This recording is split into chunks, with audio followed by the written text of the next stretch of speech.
see how this guy likes playing hardball. Fasten your seatbelt, man.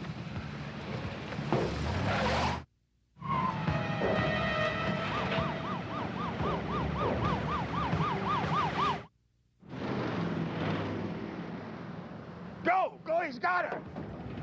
Suspect car heading west on Olympic. Grade 4 LTD with hostage.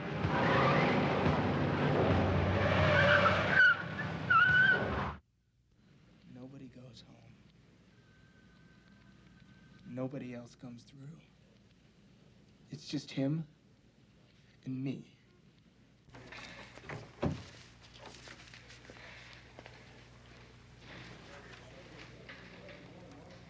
Come on, Ed. That was moon talk. The guy's a wacko, right? He better be.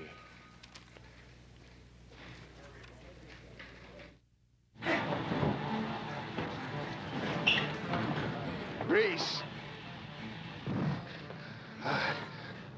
She's got to stay alive, son. You do whatever you have to do.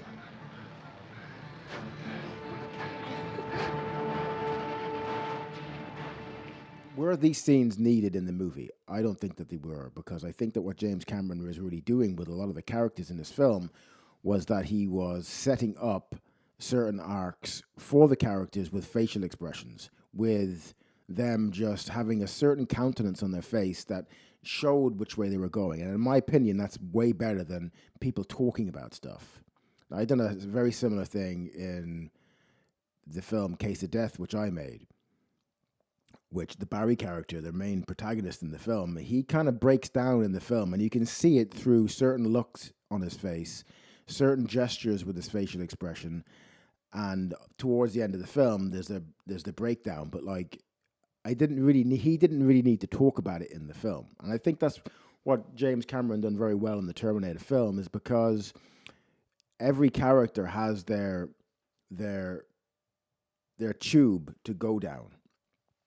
And like I said, you could put this back into the film and you wouldn't, and it still would work really, really good. But I think, though, as well, is that if you're making movies, you should really rely on, as well, non-dialogue development through gestures, certain flickers of the eyes, and you can see people thinking sometimes in movies. You can see, there's a scene there when he was there, I don't even know if that was in the original cut of the film, where he's got his glasses in his mouth, and he's there thinking, and Lance Henriksen is looking at him, and you can kind of see that, like, kind of like he's got doubts about the whole thing. There's something genuine about Reese, which he realizes, and I don't know if that was in the original film. I'm not quite sure, but you can do things without people saying things, and it works sometimes way better because people pick up on it. People are very perceptive in loads of ways. It goes in a subliminal way, and people will pick up on it, and that's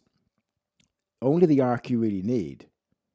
You don't need people to have like lines of dialogue all the time explaining things. You don't need to explain things, even let's say in everyday life. If you explain things too much to people, it loses its allure for people, right? So you don't want to be overly explaining things. You know, people should be kept in the dark to a certain point, and you can see it if you get a good actor in the movies, right? If you can get a good actor, he can convey loads of stuff without saying any words.